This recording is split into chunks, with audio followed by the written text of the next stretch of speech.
In the first place, we shouldn't have an Akpabio in the Senate. They should be in prison. So what do you then expect? Even the lady we are talking about, her husband was Akpabio's bagman in the Niger Delta ministry that is now defunct. To be very clear, I condemn any harassment, whether it be sexual, physical, or emotional harassment of any female.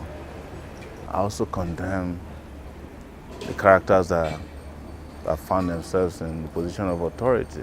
This is a case of a chauvinist in the Senate harassing a female companion. Yes, I disagree with that, I condemn it, but I also condemn the characters that found themselves in the position of authority. In the first place, we shouldn't have an Akpabio in the Senate. They should be in prison. So what do you then expect? And most fundamentally, I've always proposed that we don't need a Senate, that we should have a unicameral legislative system made up of maybe 109 representatives from each senatorial zone. And that's enough. All these headless, shameless, greedy people who are in the Senate and the National Assembly, they're just a waste of space. Are you getting my point? So, but some of the revelations are also coming out are disturbing. Even the lady we are talking about, her husband was Akpabio's bagman in the Niger Delta ministry that is now defunct. That's Uduaga. So sometimes there might be a lot that meets the eyes, but to be very clear, I condemn any harassment, whether it be sexual, physical, or emotional harassment of any female. All right? But I also understand that this is all a distraction, so that nobody will ask them the work they're supposed to be doing for the Nigerian people, upon which we'll be wasting taxpayers' money. Right, sir. We understand that Austin Okai, a PDP member, is currently in detention in correctional centers over allegedly that he accused the Cyber crime. Yes. That he accused a thief of being a thief. Yeah, we've been on it and we're working on it.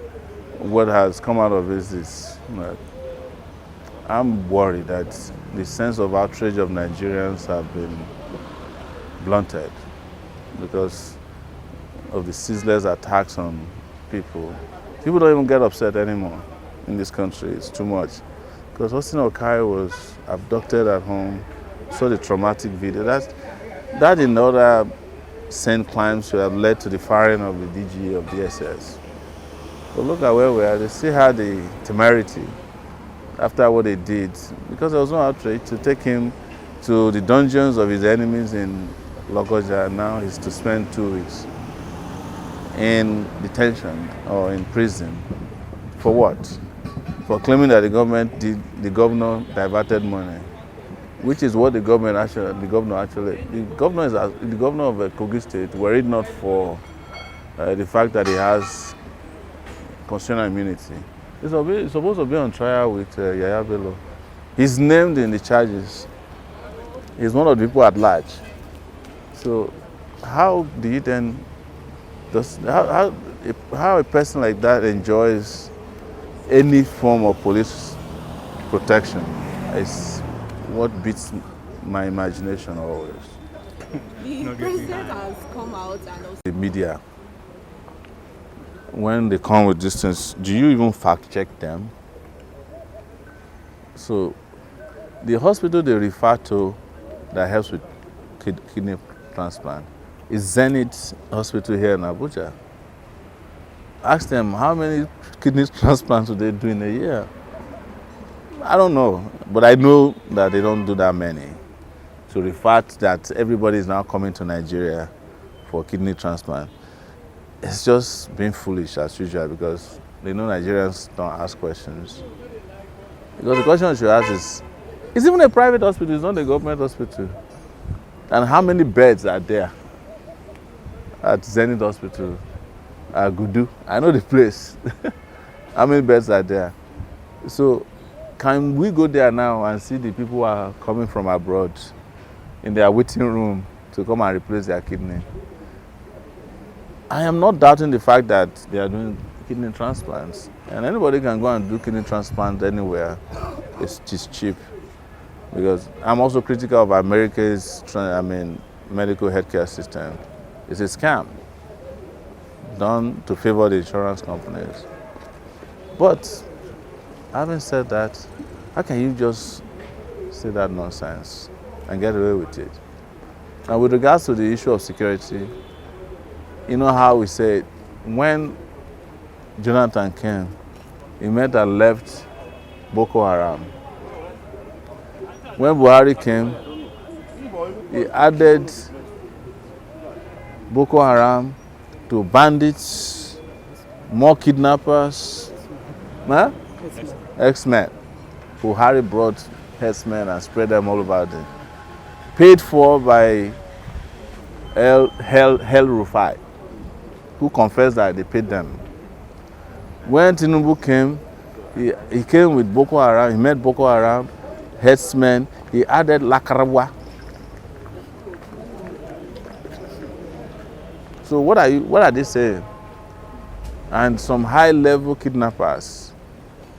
The last one we saw that last week is unheard of, that kidnappers are now on Facebook, broadcasting live. And the government could not obtain the video, use metadata, which is some of the simplest technology to geolocate people and get them. They said, we were involved. They said it would take them 2 weeks to analyze that. But it doesn't take DSS 3 hours to locate Austin Okai.